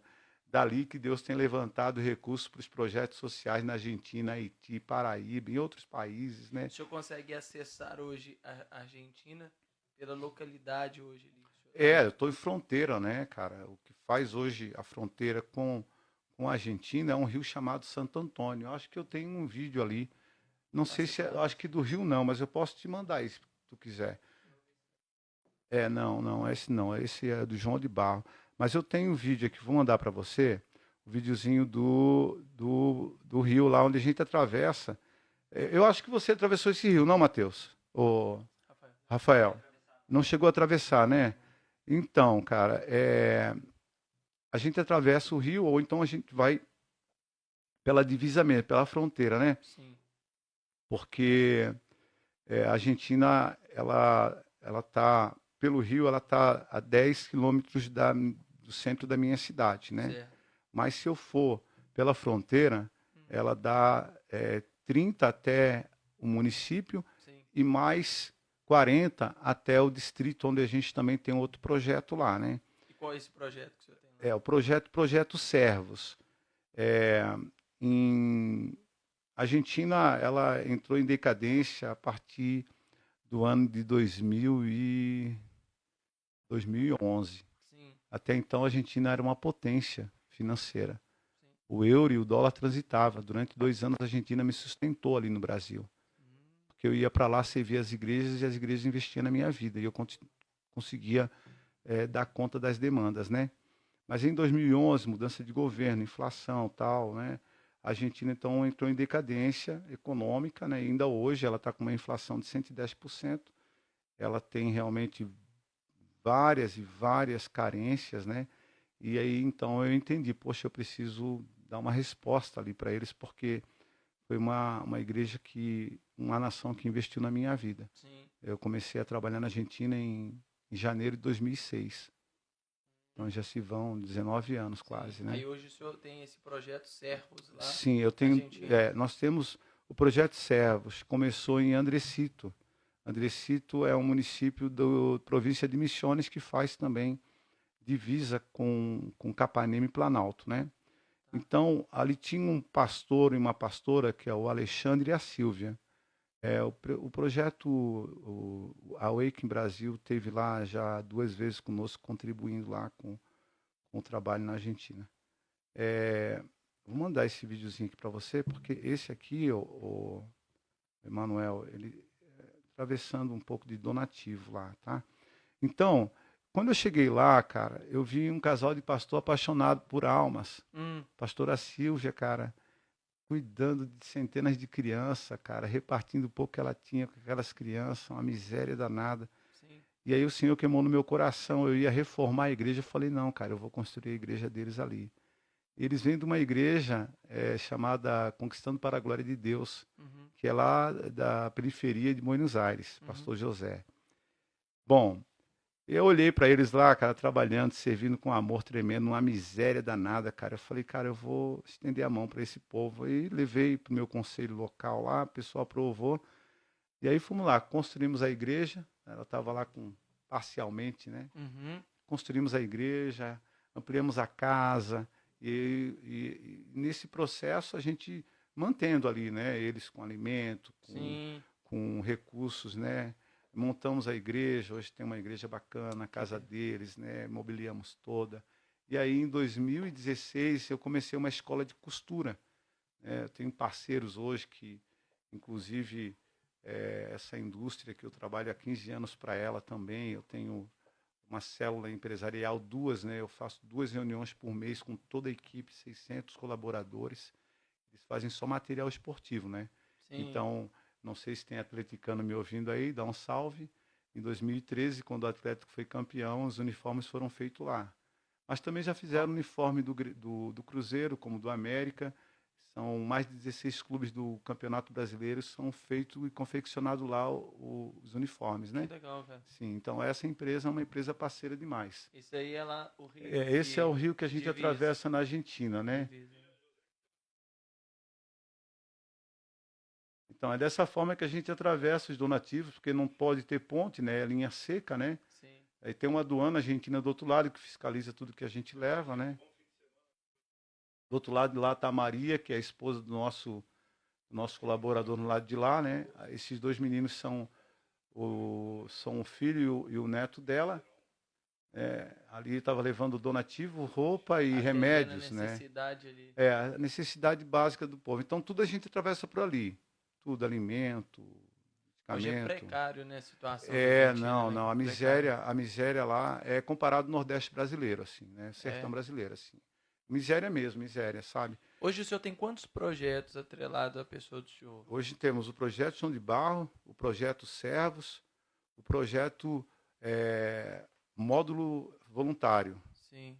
O que é o módulo voluntário? Nós temos hoje, dentro do município de Planalto, só de Planalto, quase 40 famílias que não têm módulo sanitário.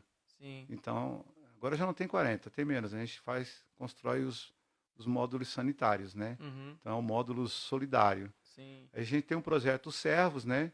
que a gente serve nações, Argentina, Uruguai, o Haiti, né? O Haiti é um campo que eu trabalhei muito tempo, acho que tem algumas fotos ali do Haiti, né? A gente construiu orfanato, construímos igreja, construímos escola. Esse é um dos orfanatos. Tem 880 orfanatos no Haiti e a gente construiu alguns lá. Sim. Eu tive 7 viagens Isso é lá missionárias. também. Esse trabalho aí é numa montanha chamada Valu. Depois do terremoto, 7 mil famílias subiram as montanhas. E a gente foi lá para construir uma escola para essas crianças. Né? Então, esse foi um dia de festa, porque a gente acabou a obra e eles... Tu vê que é bem rural mesmo, Sim. né? Um lugar bem alto, 5 quilômetros de altura, assim. Uma montanha, né? Aí também, cara, essa aqui é uma experiência legal pra caramba. Você tá vendo que elas estão com o bonequinho ali? Sim. Cara, isso aí foi ano 2013, essa viagem aí, tá? Então, a minha esposa, ela é artesã. Então, um grupo de pessoas confeccionaram centenas dessas bonequinhas de pano. E eu levei para as meninas lá. Só que eu não me toquei, porque boneco para eles não tem sentido, porque lá eles usam o boneco como voodoo. Voodoo, Porque é uma nação voodooísta. Hoje ela está dividida. 50% é voodoo, 50% é cristão. Graças a Deus, né? Que a igreja ela avançou muito nessas últimas décadas, né? Chega a ser 50% lá? 50% cristão. O Haiti tem 10, 11 milhões de habitantes. Sim. É um país não tem muito, não é populoso, né? Até Sim, porque ela é uma ponta de uma ilha, né? Sim. Uma ilha, República Dominicana, que foi colonizada pelos Estados Unidos, e a República do Haiti, que foi colonizada pela França. A França só usurpou, os Estados Unidos cuidou. Então é um país que foram escravizados até pouco tempo atrás, 1990, quando eles declararam independência. Né? Então não faz muito tempo que eles são independentes. Então quando eu cheguei com os bonequinhos, as crianças fugiam assustadas, cara. Mano, mas foi legal, porque aí a gente conseguiu desmistificar isso para eles, né? Vocês conseguiram trazer o evangelho através da obra. E legal que eles tinham uma resistência contra o branco, porque o branco só escravizou e usurpou eles, Sim. o francês. Então nós levamos bonequinha branca, cara, cabelos coloridos, diversos, né? Você pode ver ali, né? Então a gente conseguiu, né? Eles tinham duas limitações, dois bloqueios, que era o boneco e o homem branco. Claro, cara. E aí a gente conseguiu trabalhar uma semana inteira para desmistificar isso na cabeça dos pais e das crianças. Sim. Porque as crianças no Haiti, por mais que é um país muito pobre, elas são totalmente submissas aos pais, cara. É incrível a educação que essas crianças têm, cara. Pobreza, miséria, mas você vê assim uma sensibilidade, assim. Não são aquelas pessoas que foram traumatizadas e se bloquearam. Não. Pelo contrário, cara. Eles têm um carisma, assim. É uma coisa extraordinária. Eu amo demais o Haiti, né? Então a gente conseguiu desmistificar, cara. E ainda hoje as crianças já estão mais maduras, né? Estão adolescentes já. E elas ainda têm, cara, as bonequinhas, meu. Uma coisa extraordinária. Volta e meia, alguma manda foto para mim, já tá moça e tal, né? Essa é a bandeira do Haiti lá na minha igreja, né? Eu passando um relatório do trabalho, né? Tu vê ali, foi em 2013, ó, essa viagem aí, né? Sim. Deu terremoto em 2010, eu fui em 2011, 2013, 2014, 15, 16, 17, né? Era para voltar agora, mas infelizmente a MINUSTAH, que é a ONU, ela se ausentou e voltou novamente os conflitos armados lá no Haiti, né? Então tá bem perigoso, os missionários estão sendo tirados, a igreja está sofrendo várias retaliações. Orem pelo Haiti, gente. Orem pelo Haiti. Eu tenho muito amigo lá, pastores, sofrendo demais, porque há uma perseguição em massa contra a igreja hoje, porque a igreja lá ela é considerada a resistência contra esse partido, né? Sim. Que tenta tomar o poder à força, né? Então, os pastores sofrem muito, missionários estão saindo de lá, muita morte, que Deus tenha misericórdia. O senhor tem conexão nesses projetos? O senhor tem conexões com outras agências missionárias? Tem. Além da Wake, o senhor tem outras? A Mais, que é Missão à Igreja Sofredora. A Mais é do Mário Freitas, assim, ela é lá de cima do norte do Brasil. E a Mais, ela só trabalha em lugares de conflito e tragédia, né? Uau. Os caras, o caos mesmo. Os caras vão pro caos, assim, né? Deu terremoto, os caras estão lá. Deu tsunami, os caras estão lá. né? Deu tragédia, guerra, os caras estão lá. Eu caminhei em alguns lugares com esses caras, né? Sim. Aí tem a Jocum, tem o Jocum, CTMDT, tem o ITQ, tem o CTM, Centro de Treinamento Missionário, tanto da Quadrangular quanto da Batista, Assembleia. Então, o Planalto é um campo de treinamento, né? Então, todo ano a gente recebe 2, 3 equipes que vão para lá. Uhum. Fora as igrejas, né, de várias denominações que pega a equipe de jovens lá, faz um intensivo final de semana, então nas férias vão para lá para poder ter uma experiência no campo, né? Para até mesmo poder aplicar isso na igreja local, né? Entendi. Então eu dou treinamento de desenvolvimento social, de impacto social, enfim, a gente tem trabalhado nisso Legal. há alguns anos, né? E aí nós temos também ali na Argentina, né, que é Andresito Integração. Se quiser mostrar as fotos da Argentina ali, Tem aí? né? Tem um vídeo ali, aquele vídeo, conseguiu o vídeo das crianças lá, não? Aquele da grama lá. Então ali é o local onde eu faço trabalho de recreação com as crianças, né? Porque a gente Sim. não tem um ambiente. Ah, sim. Então a gente usa o gramado da fronteira, né, que é onde fica a aduana, né, a fiscalização da Argentina. Aham. Então eles têm um gramado bonito. Então ali a gente utiliza como se fosse nosso campo de experiência, né? Então a gente Ah, leva as sim. crianças ali para elas poderem interagir. A Aí gente tem um grupo de apoio também que vai para tem a fazer esse trabalho. igreja, tem missionários, Que né? Então legal. não está baixando, mas tem as fotos aí, tá?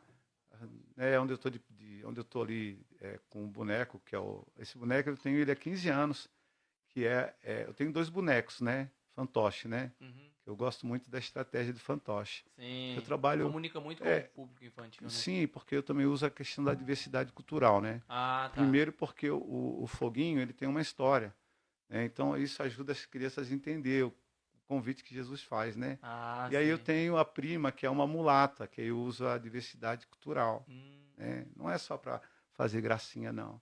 É para tá ali o foguinho. Ah, Quer sim. saber? Então o foguinho ele tem 15 anos hoje, tá? Essa foto foi ano passado. Eu acho que foi, ano retrasado, não lembro. O foguinho tem 15 anos, né? Então você vê que ele tem o cabelo bem vermelhinho.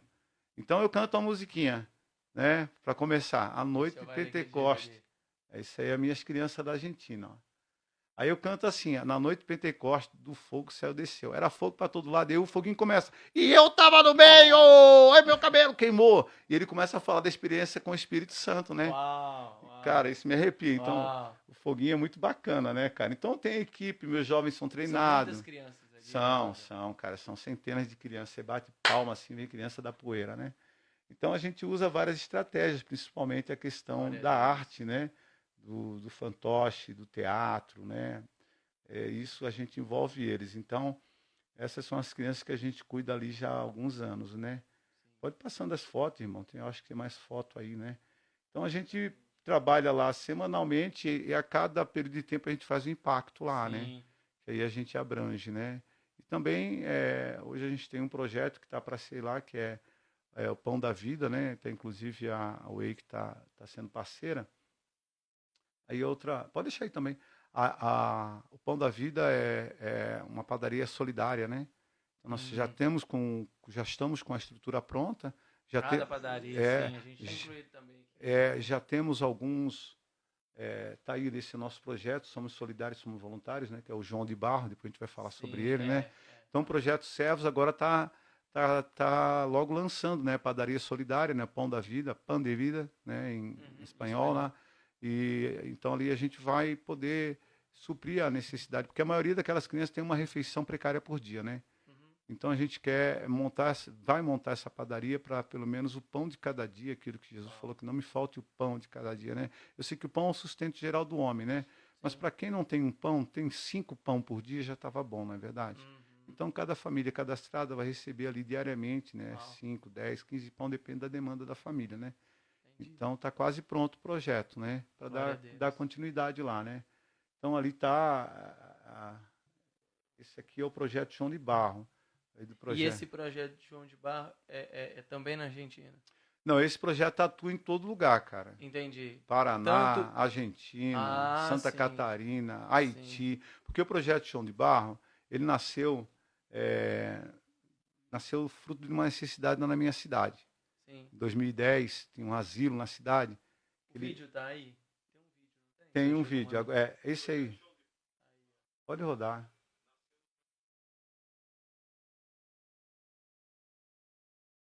Aí, ó, 20 de abril, ó, recente esse vídeo, tá?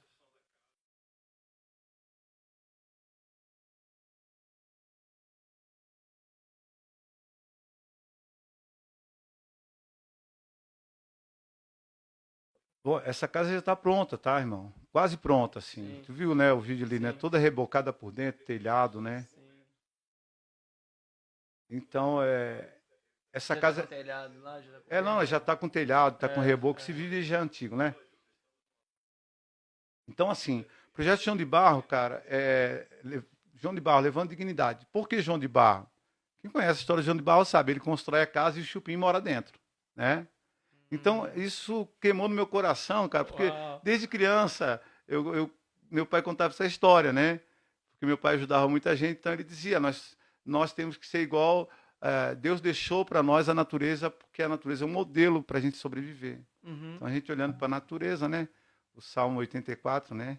Não é verdade? Olha o Salmo sim, 84, que tu vai entender, né, o que é a beleza da natureza, né? sim. Então, amado, meu pai sempre dizia isso. Então, eu sempre contemplo a natureza tentando extrair dela modelos, exemplos. Né? Então, o João de Uau. Barro passou para mim um modelo. Ele falou, pô, ele Uhum, constrói e vem o outro e mora. Eu falei, cara, eu vou fazer isso também. Senhor, me dá o recurso. Uma oração que eu quero ensinar para você. Deus, tu não tem obrigação de nada. Mas se o Senhor der o recurso na minha mão, eu faço. uau. E Deus começou a dar pessoas e recursos. Uma delas foi a própria Federação da Indústria do Paraná. Não sei se você viu aquela foto anterior ali, né? Bota para nós lá. Durante 8 anos, aqui, né? Ali ali os presidentes da Federação da Indústria do Paraná, tá ali, FIEP, SESI, Senai e IEL.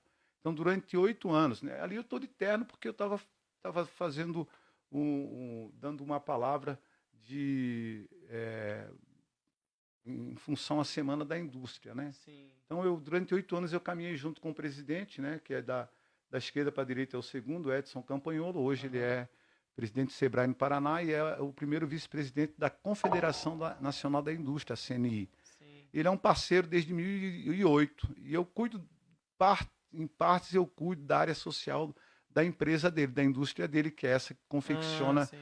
materiais para o clube de Madeira, futebol. Já há sim. 15 anos eu discipulo essa empresa, os Uau. funcionários, as famílias. Então é uma outra igreja já, né? Sim. E, então eu caminhei com ele durante 8 anos em todos os setores da indústria no Paraná e no Brasil. Eu tive o privilégio de pregar para todos os governadores da nossa nação no ano de 2013. Tive o privilégio de pregar para todos os setores da indústria do Brasil. Então foi um tempo que Deus me levou a caminhar no meio de homens de governo, Uhum, de homens de poder, né? Então uhum. isso abriu uma porta, né, muito grande. Então hoje a gente tem os parceiros, né, os amigos que entendem o projeto, que é nobre, Sim, mas ele é mantido 70% pela nossa membresia, pela igreja, né? entendi.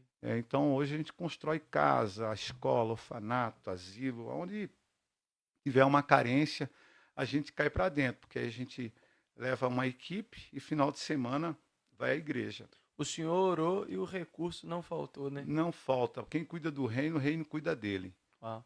Isso, irmão. Você cuidou do reino, o reino vai cuidar de você. Sim. Nunca nos faltou nada assim. Desde carro para o trabalho, nós temos ferramentas, nós temos estrutura, nós temos pessoas, principalmente.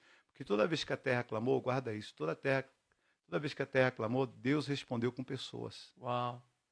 A gente está clamando por coisa. Interessante que Jesus sempre falava, né? No sermão, ele colocava, por que andeis ansioso? E aí ele vai trazendo assim, olha, se eu visto É, o lírio do campo, e aí ele vai demonstrando isso que o senhor falou, o exemplo da natureza, para tirar a ansiedade do coração do homem pela busca pelo recurso. sim. Cara, você não precisa de recurso. Se eu cuido de um animal, se eu cuido da criação, eu não vou cuidar da É, criatura. E isso já está embutido, né, pastor? sim, Na sim. maneira que o senhor vive, na maneira que as missões e os projetos que Deus vai te dar. E sabe o que me chama a atenção? Que o senhor listou aqui vários projetos que o senhor tem, né? Junto, claro, com uma equipe, junto com pessoas que. São pessoas. Isso aí. Mas imagina se mais pessoas levantasse a bandeira do evangelho mesmo, como o senhor disse lá atrás no início do nosso podcast, que às vezes tem pessoas que frequentam a igreja, né, mas até hoje não se tornaram igreja porque não divulga, não espalha a mensagem do evangelho, nunca pregaram para ninguém. Então imagina se tornássemos mais responsáveis pela causa do evangelho. Quantos projetos talvez nós mudaríamos, né, a nossa sociedade, a situação ao nosso entorno. Felipe, então veja bem, a igreja ela se perdeu há séculos atrás, né, Felipe? Sim. Porque assim, ó, no passado bem distante, tá? Educação, saúde. Sim. Quem administrava essas causas era a igreja. Sim. Sim.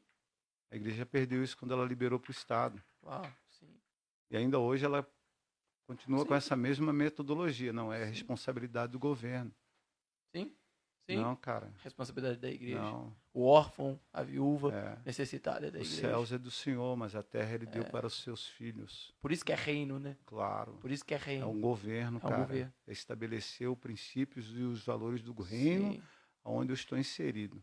Então, o evangelho não é uma mensagem. Não, cara.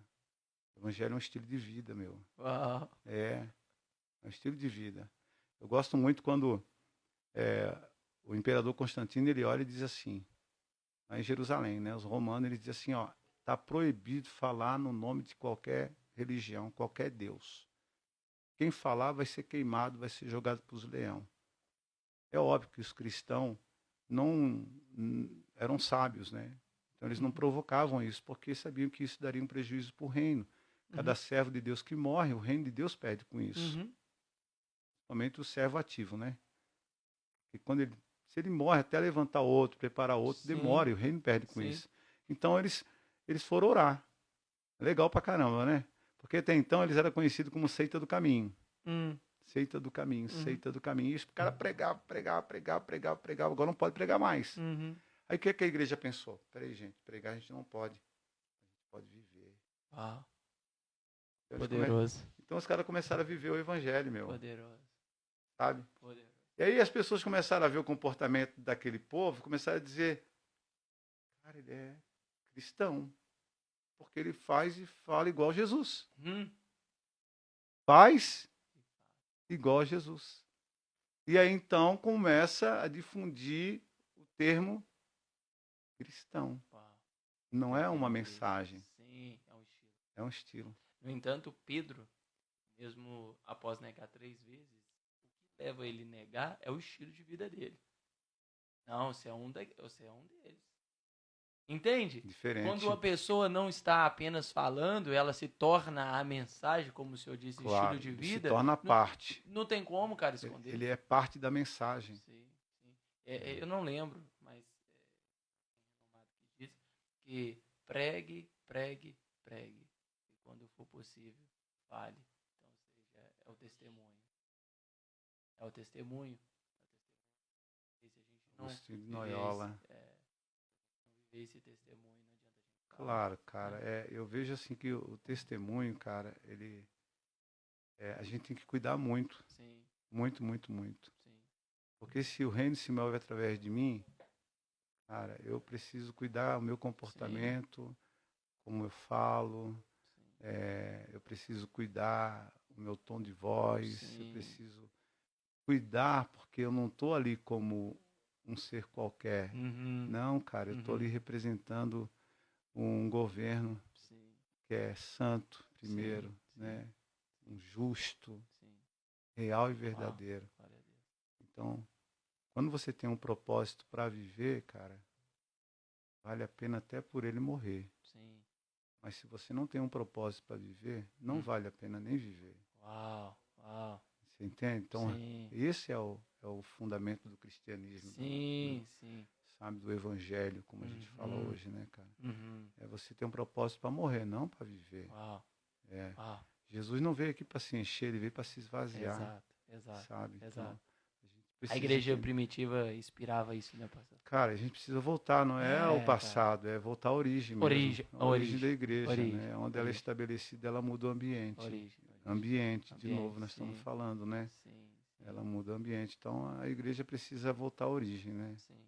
Pastor, nós vamos chegar no fim do nosso podcast, né? E eu creio que a mensagem do Next Level, uma mudança de mentalidade para o próximo nível, A metanoia. uma metanoia. Ela foi muito dita pela experiência que o senhor trouxe. Mas antes de terminar, eu gostaria que o senhor trouxesse uma mensagem para ativar, eu acho que essa é a melhor expressão, ativar os corações de pessoas que estão lá do outro lado, às vezes paralisada, sabe? Sem ter uma direção, sem carregar um propósito. E aí, talvez, para essas pessoas, o final é morrer, porque não tem mais o que viver. Agora, quando entende isso que o senhor acabou de falar, acaba que vai gerar algo, um fruto no coração, pela qual a vontade de falar do reino, de viver o reino, já não está mais preso em uma pessoa, porque ela já quer liberar aquilo. Então, gostaria que o senhor deixasse uma mensagem para ativar quem está nos ouvindo aí. O reino não é um lugar, tá? Uhum. O reino é uma pessoa. Uau. O reino é Jesus, né? Então, se o reino é Jesus, a gente precisa ter ele como modelo. Sim. Então, o primeiro sermão de Jesus, a gente não ouve mais. Qual foi o primeiro sermão de Jesus? Foi o sermão da montanha. Da montanha, Mateus 5. Claro. E ali Jesus ele traz um conjunto de valores e princípios que devem governar a vida do cristão. Uau. É a nossa cartilha, mano. Sim, sim. Sabe? A nossa cartilha. A gente está desprezando isso aí demais, meu. A bem-aventurança. Então, cara, e é interessante. Sermão da Montanha são 118 versículos, cara. Sim. 118 versículos, né? Princípios e valores. 53 versículos, cara, trata de comportamento, cara. Uau. Sabe, tem gente que fala assim, nós estamos na graça. Então, a lei passou. Cara, tá enganado, mano. Jesus é mais duro que a lei. A graça ampliou a lei. Cara, a graça, ela veio, não foi para ampliar, foi para turbinar a lei, mano. Uau. Olha só, na lei, Deus deu os mandamentos para Moisés, 10 mandamentos. Dali ele tirou mais 600 leis. Sim. Tá? Mas lá no Antigo Testamento, um exemplo, né, para você entender, diz assim, se você matar uma pessoa, você é homicida, na lei. Aí ali na graça, Jesus vem dizer assim, ó, se você odiar, você já é um homicida. E aí? O que é mais pesado? Matar ou odiar? Para nós é mais fácil o quê? Matar ou odiar? Não é odiar? Então o que é mais duro? Outro dia perguntaram, pastor, você já teve vontade de matar alguém? Eu falei, matar? Não, vai passar o carro por cima, dar um apertão no pescoço. Tô brincando. Mas a gente odeia. Quem nunca odiou alguém aqui? O adultério, né? Que Jesus também. Aí, cara, ó. Na antiga aliança, irmão, se você deitasse com uma mulher com outro homem, era adúltero. Sim. Jesus vem dizer assim, se tu olhar, passou na tua frente, falou, uhul, que avião, já adulterou com ela, mano. Sim. Se só você desejar, já foi. E aí? Já cometeu adultério. Então, olha só, a lei, cara, ela traz a sombra. Jesus traz a matéria. Uau. Real. O absoluto. O absoluto. Entendeu? Se você tinha dúvida, Por cara... isso que Jesus fala em João 8, conhecereis a verdade, porque a verdade é ele. A verdade não é uma fala, a verdade ele é a real, pessoa. Ele é real. Agora é real. Até real. Então era só uma nuvem. Uma sombra. Não, cara, agora é palpável, agora é real, né? Glória a Deus. Então, cara, e aí, nesse Sermão da Montanha, cara, que eu amo, quando ele diz assim, bem-aventurados pacificadores.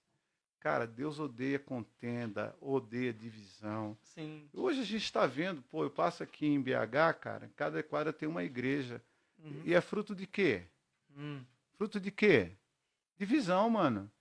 Discórdia, conflito que não é resolvido. Jesus diz assim, se você for levar oferta, deixa a sua oferta ali, vai lá, reconcilia com o teu irmão, depois vem... Eita.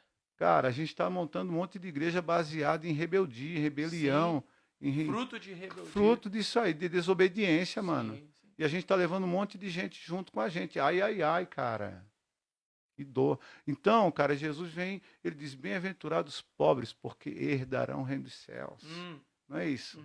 Bem-aventurado que tem fome e sede de justiça, cara. Sim. Só que tem uma coisa interessante, cara, que 70% do Sermão da Montanha, desses 118 versículos, ele fala sobre ajudar o pobre, orar e jejuar.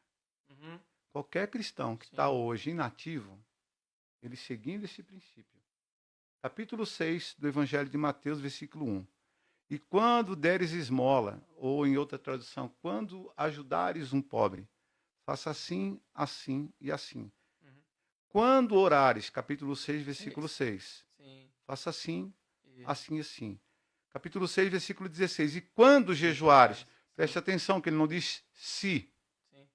mas quando. Quando é que a gente faz isso? Deus está esperando você fazer isso, irmão. Quando é que você ora? Uhum. Onde é o teu momento e o teu lugar de oração? Quando é que você jejua? Quando é que você ajuda o pobre? Se nós cumprirmos esses 3 princípios, irmãos, a gente está cumprindo tudo.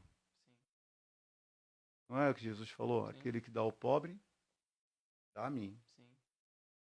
Lembra que lá no final, capítulo 25 do livro de Mateus, ele traz isso à tona, né? Sim.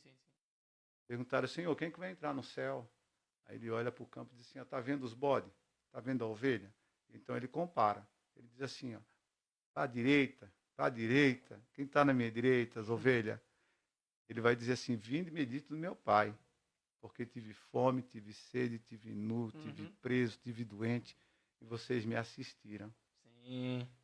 Aí, para a esquerda, ele vai dizer, apartai-vos de mim, porque tive sede, tive fome, tive nu, tive preso, tive doente, e vocês não me deram atenção, cara. Sim. Aí os discípulos perguntam, mas quando? Ele falou, não, cara, não é quando, é quando que nós te vimos assim, Jesus? Não, cara. É quando vocês fazem para qualquer É pequenino. isso aí. Não é? Quando? Porque assim, quando ele fala, tive fome, tive sede, cara, a gente logo pensa que é comida e bebida. Não, a nossa comida, a nossa bebida é Cristo. Não foi o que ele falou? Eu sou o pão da vida. Eu sou a água da vida. Então, dar de beber e de comer é você levar as pessoas em todos os lugares o Evangelho. Também é dar de comer o pão, sustentar pessoas também, né? Mas ele também diz, tive doente. O que você vai fazer por uma pessoa doente? Vai orar por ela, meu. Não é? Sim. A oração. Assistência. Da oração. Tive preso. O que você vai fazer para uma pessoa presa? Consolar, velho. Está entendendo por que o reino se move através de nós? Sim. Entendeu? Sim. O reino é vivo, cara. Sim. É um organismo vivo. Sim. Né? Então Jesus ele faz um paralelo com o Sermão da Montanha. Quando ele fala as bem-aventuranças, né? Ele diz quem tem fome e quem faz a justiça. Quem faz a justiça sacia a fome. Sim. Entendeu? Sim. Porque ser justo é dar a cada um que tem de direito. Sim. Sim. Então, a verdadeira religião, Tiago, né, diz, Sim. verdadeira religião, meu irmão, é cuidar do desassistido, mano.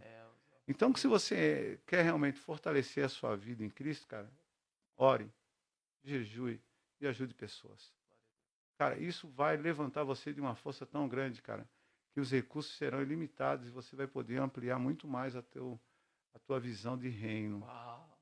Porque a oração, meu amado, Jesus orava para comer, Jesus orou para escolher os discípulos, Jesus orou para enfrentar a cruz e orou para morrer. O que leva você, crente, a pensar que você vai fazer as coisas sem orar e vai dar certo? Pastor, eu oro meio-dia, horas 2 da tarde. Você pode orar quando você quiser, minha irmã, mas Deus espera que você tenha um lugar e um horário marcado para isso. E eu creio que seja primeira hora da manhã. A oração da madrugada, ela é profética. Você quer ter revelação? Cara, antes do sol nascer.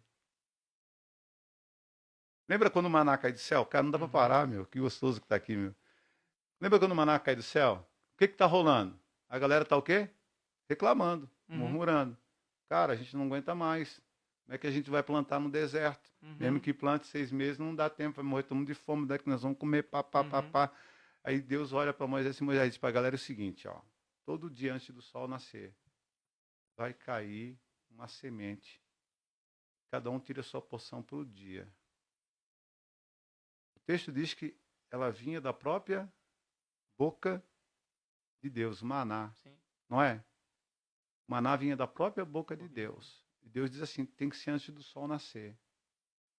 Sabe o que o Senhor está comunicando aqui? A igreja não consegue ver isso? Primeiro, maná é a palavra. Lembra que Jesus falou? Não só de pão viverá o homem, mas de todo maná que sai da boca de Deus. E o maná ele tinha que ser retirado, irmão, antes que o sol nascesse. Isso mostra que a minha devocional tem que ser logo no primeiro dia. Ele espera isso. Ele espera isso, cara, de mim e de você. Você pode orar em qualquer horário do dia, mas o que ele quer mesmo é que você ore horário que ele estabeleceu, cara. Sim. No romper da manhã. É a primícia. Cara, eu acordo 4 da manhã, 4:30 da manhã, na ansiedade, dizer, não, cara, ele está esperando eu, cara. Uau. E aí eu vou pro jardim. Tá ligado? Hum. Eu vou pro jardim. E por que jardim na Bíblia fala da minha vida espiritual? Porque jardim é lugar da diversidade. Isso mostra a complexidade do reino de Deus, Uhum. que é de multiforma. Um jardim feito só de... Ai, Jesus do céu.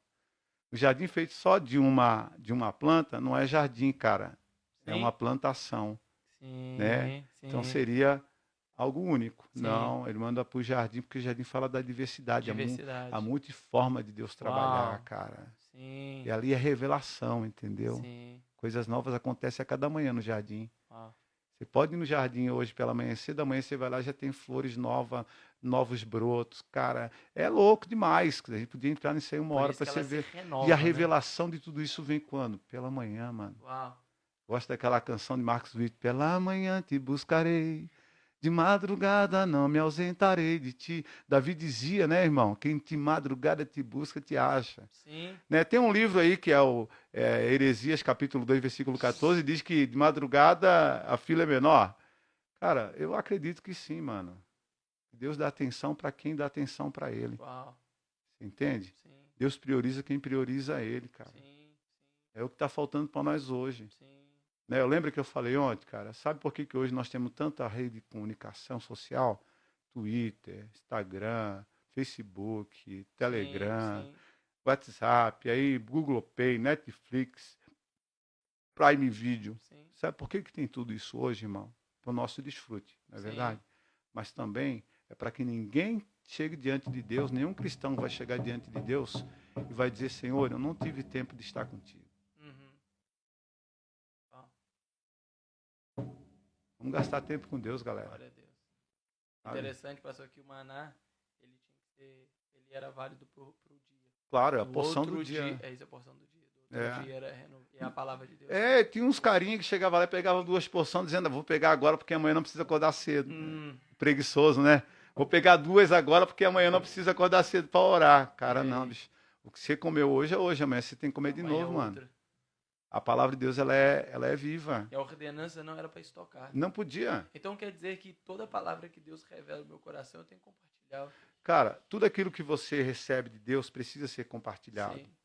Porque senão eu estou estocando. Não, cara. Eu sempre gosto de usar esse texto, que o reino de Deus não é para quem acumula. Quem acumula é açude, nós é rio. Uau! Fluir. Sim. Só passa, entendeu, mano? Uau, sim. Não é represa. Não é represa, cara. Sim. Não acumula. Não acumula em nada, nem tesouro, mano. Sim. Eu vejo uns templos por aí que os caras estão acumulados de riqueza. Eu digo, ai, ai, ai, cara. Ai, ai, ai, mano. Isso é muito doloroso pro reino. Sim. Porque aquilo que você acumula está fazendo falta para alguém lá fora, cara. Sim. Aquilo que você acumula está gerando sede e fome em alguém lá fora. Por isso que Jesus falou, vai sair, mano. Não leva nada, não. Não leva nada, não. Isso também nos leva a entender que a dependência dele. Total, cara. Total. Eu quando fui para a missão, eu fui com 2 mochilas de roupa. O que eu tinha de roupa eu levei. E alguns outros objetos, né? Isso em 1992, 93. Então, quando eu cheguei lá no asilo, cara, a maioria daqueles velhinhos não tinha roupa direito. Eu ainda não tinha conhecimento na cidade, a igreja ainda não tinha acesso. Cara, eu na primeira semana fiquei com uma peça de roupa no corpo. Eu vestia aqueles caras, não podia ver eles. Pô, e aí, mano? Passou 15 dias, Chegou uma senhora lá, uma advogada, ela foi na melhor roupa de grife, Deus despertou ela no escritório dela, cara. Nem me conhecia direito. Ela chegou com 6 sacolas em cada mão, assim, ó. Cara, calça de linho, camisa de linho, camisa de grife, camiseta, velho. Sim. Falou assim, Deus mandou vir trazer isso aqui para você, meu filho. Eu falei, como assim Deus falou com a senhora lá? Você não me conhece e tal. Ela falou, mas eu tenho vida com Deus, filho. Tem nego que quer ser usado, mas não tem vida com Deus, mano. Cara, o reino de Deus é competição, filho. Paulo falou, é com um atleta, bicho, que se prepara para a corrida e um soldado para a guerra. Tu acha que Deus vai olhar pro cara que tá ali, ó, se esforçando, tomar da força. Cara, desde os dias de João Batista, em Deus tomado por esforço. Ou seja, cara, eu tenho que me dedicar, eu tenho que me esforçar para poder dar a Deus, cara, a resposta que ele mandou como comando. Então, você acha que Deus vai usar você porque você é querido?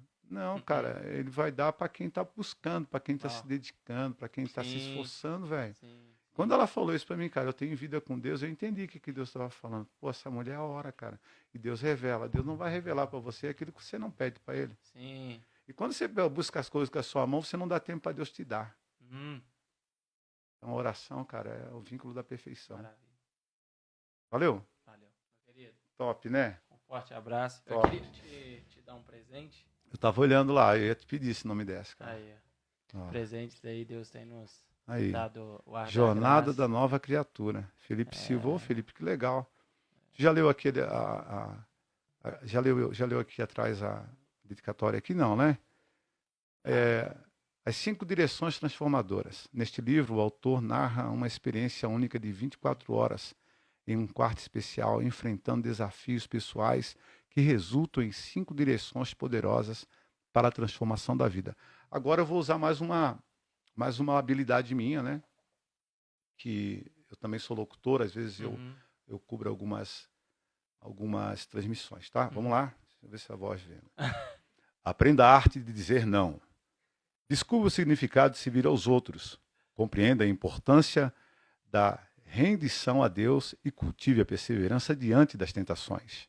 Além disso, o livro oferece bônus extra. Uma oportunidade de encontro transformador com Cristo, conduzindo você a uma jornada espiritual profunda e inspiradora, repleta de amor, paz e prosperidade.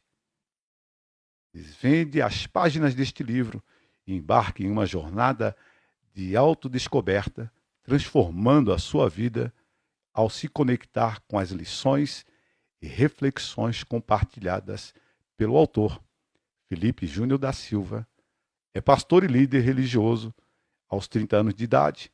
Ele é casado com Janaína Miranda da Silva e é pai de Mateus Felipe Amorim Silva. Desde os seus 16 anos, Felipe tem se dedicado à liderança de jovens, acumulando uma experiência material de anos nessa área, servindo ao reino. Eita, Filipão, hein? Que dando privilégio, fruto, hein, cara? Deus abençoe. Depois eu mando a conta pra você. Vai custar caro essa aí. Não, cara, isso aí é oferta, mano. A oferta sou eu, né? Tamo junto. Vai viu? na bênção, cara. Que Deus abençoe. Obrigado. Uma mesa assim de muito aprendizado, muito conhecimento. Deus abençoe sua vida, né? Não é uma represa, é um rio. Que Deus continue te usando para a glória dele. É você aí que ficou até agora nessa live, que Deus te abençoe. Nós vamos postar como arquivo de podcast e eu creio que várias pessoas vão ser beneficiadas, né, com a palavra. Que o reino avance com tudo isso. Agradecer os meninos que estão aqui dando a cobertura também. Isso aí. A equipe Os está aí. bastidores Os bastidores. aqui, né? É os anônimos de Deus, cara. É isso aí. Uma hora a gente precisa falar sobre isso, cara. Amém. Porra, que diferença que faz no reino aí. essas pessoas que estão E o por trás. galardão, né, parceiro? Não, cara, vai tudo que eles promovem, cara, e que destaca, eles compartilham também, cara. Assim, vai refletir, vai refletir. Tá junto. Deus abençoe, pastor. Obrigado, galera. Obrigado. Até a próxima. Tamo junto.